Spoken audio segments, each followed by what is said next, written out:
लखनऊ पसमानदा मुस्लिम समाज के राष्ट्रीय अध्यक्ष व पूर्व मंत्री श्री अनीस मंसूरी ने अपने कार्यालय स्थित लालबाग पर आयोजित एक पत्रकार वार्ता में कहा कि केंद्र सरकार की गलत नीतियों व नई हज पॉलिसी की कमियों की वजह से हज 2025 पिछले साल की अपेक्षा और भी मुश्किल भरा होने वाला है।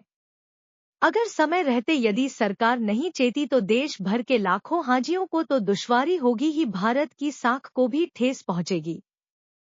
श्री मंसूरी ने कहा कि अल्पसंख्यक कार्य मंत्रालय ने हज 2025 की जो पॉलिसी बनाई है उसमें सबसे बड़ी विसंगति यह है कि एक ही परिवार के महिला और पुरुष हज यात्रियों को मक्का मुकर्रमा और मदीना मुनव्वरा में अलग अलग होटल व भवनों में ठहराया जाएगा। हज के मसले को लेकर के हमने इस प्रेस कॉन्फ्रेंस बुलाई है।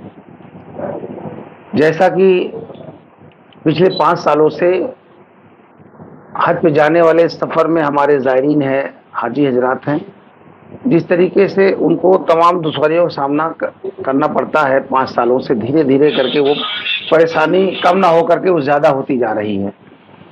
2024 के हज में तो पूरी पराकाष्ठा हो गई। सरकार की मंत्रालय की बदइंतजामी और उनकी लापरवाही के चलते 2024 का हज का सफ़र सबसे दुश्वारियों भरा था।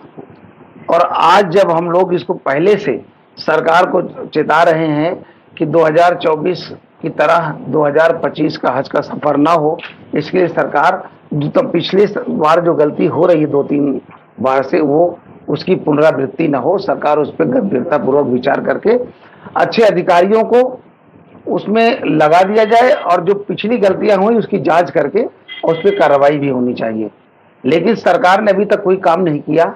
पिछली बार तमाम बदइंतजामी की वजह से कुछ जिम्मेदारी सऊदी सरकार ने भी लिया, वहाँ की हुकूमत ने लिया और लेने के बाद ये कहा कि हम हाजियों को कंपनसेशन के रूप में हम उनको कुछ धनराशि देंगे। उन्होंने 68 करोड़ रुपए भारत के हज मंत्रालय को वापस किया, हज कमेटी ऑफ इंडिया को दिया कि ये पैसे इंडिया के जो तमाम गरीब गुरबा जाने वाले लोग थे, जो पसमानदा तबके के लोग थे, उनको कंपनसेशन के रूप में दिया जा रहा है।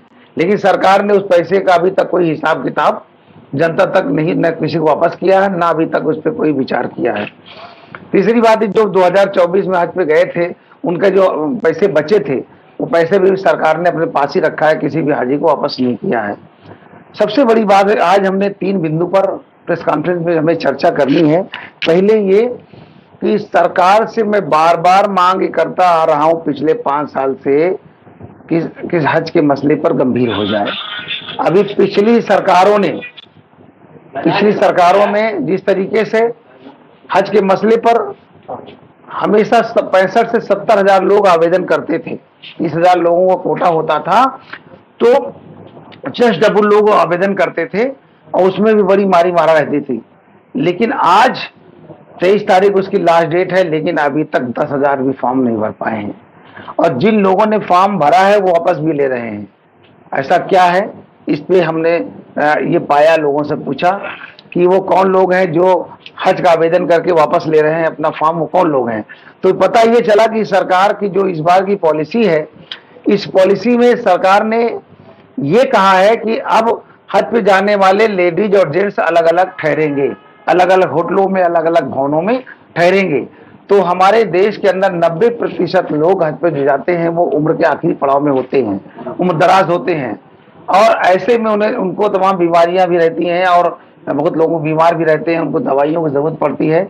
ऐसे में पूरे परिवार के साथ जाते हैं तो हज का सफर भी उनका पूरा हो जाता है और एक दूसरे की देखरेख भी कर लेते हैं, सपोर्ट काफी कंफर्टेबल महसूस करते हैं। लेकिन सरकार ने ये कह करके एक बखेड़ा खड़ा कर दिया। अब जो लोग अपने परिवार के साथ जाना चाहते थे उनको लगे कि हमारी अहलिया कहीं होगी, हम कहीं होंगे, बच्चे कहीं होंगे, इसलिए उन लोगों ने अपना आवेदन वापस कर लिया। सरकार से मेरी मांग ये है कि पिछली तरह जो पॉलिसी, हज की पॉलिसी थी एक साथ रुकने की, वो पॉलिसी को वापस लिया जाए और उसी पॉलिसी पर काम करना चाहिए। दूसरी बात यह है कि जो हज के नाम पर सरकार जिस तरीके से 200 रुपए पिछली सरकारें फॉर्म का लेती थी, उसके बाद 65-70 हजार लोग फॉर्म भरते थे। आज सरकार ने फॉर्म फ्री कर दिया कि लोग खुश हो जाएंगे कि फ्री फॉर्म भर रहा है, फ्री फॉर्म भर रहा है।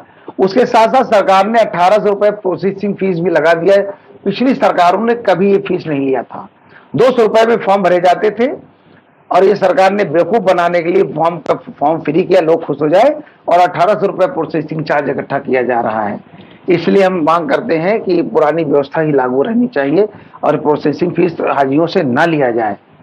तीसरे, और उसके बाद मुझे ये कहना है कि जिस तरीके से 2024 में हाजियों को तमाम दुश्वारियां का सामना करना पड़ा, अभी मैं भारत सरकार से और हज कमेटी ऑफ इंडिया के अधिकारियों से कहना चाहता हूं कि वक्त से पहले आप जाएं और वहां मदीना मुकर्रमा में, मदीना मुनव्वरा में और मक्का मुकर्रमा में जो होटल या भवन लेने हैं, अच्छे अभी हज के मुकद्दस के करीब जाकर के ले ले, वरना दो विदेशों से आकर के जो आते हैं, दूसरे देशों से लोग अच्छे होटल, अच्छे भवन को पहले ले लेते हैं।